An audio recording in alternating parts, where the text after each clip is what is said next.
Merhaba sevgili Zodyak'ın son ve en naif burcu balık burçları ve yükselen burcu balık olan sevgili dostlar. 28 Ekim 3 Kasım haftasındayız ve bu hafta 1 Kasım günü hem yeni bir aya giriyoruz ve bir yeni ay meydana gelecek ve bu yeni ay balık burçlarının yaşamlarını kolaylaştıracak, manevi ve mental anlamda da sizi çok besleyecek bir yeni ay olacak. Evet, bu hafta önemli. Oldukça çok ciddi açılar var gökyüzünde. Haftanın başından itibaren alacağınız etkilerle sırasıyla devam edelim. Efendim, haftanın başında özellikle ilişkileriniz gündeminizde olabilir. İlişkilerle mücadele ettiğiniz bazı sınavlar içerisinde olabilirsiniz. Bu ortak bir iş ya da önemli bir mesela işte ilişki başlangıcı veya süren konularda aslında biraz orada ilişkilerde belki çekimser duruyor olabilirsiniz. Fakat hemen haftanın ikinci günü sizin için bu hafta finans konuları çok çok önemli olacak sevgili balıklar. 29 Ekim 31 Ekim arası, yani Salı, Çarşamba, Perşembe günleri hep finansla ilgili gündemleriniz var. Resmi yerler, devlet kurumları, işte tapu gibi.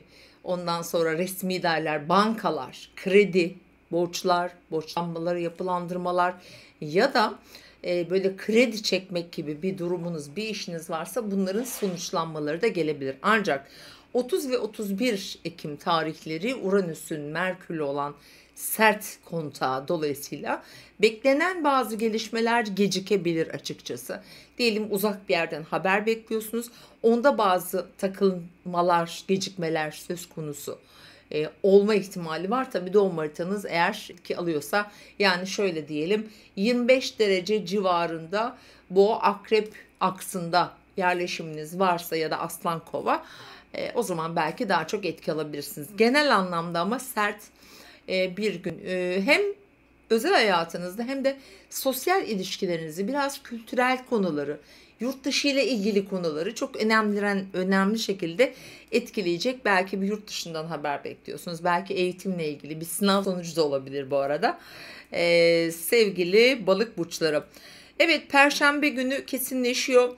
Ve 1 Kasım Cuma gününe geldiğimizde ay artık Akrep Burcu'na geçer ve o gün Akrep Burcu'nun 9 derecesinde bir yeni ay doğar. Bu kişinin hem kişisel hedeflerini hem manevi değerlerini aslında felsefeyle, uzak yerlere edilecek seyahatlerle, bir eğitimle ilgili güzel gelişmeler, ticari konularda önünüzü açabilecek bir yeni ay doğacak efendim. Yeni ayın etkilerini bu arada önümüzdeki 10 gün içerisinde yaşayacağız. Kasım'ın 10'u gibi daha güçlü hissedebilirsiniz.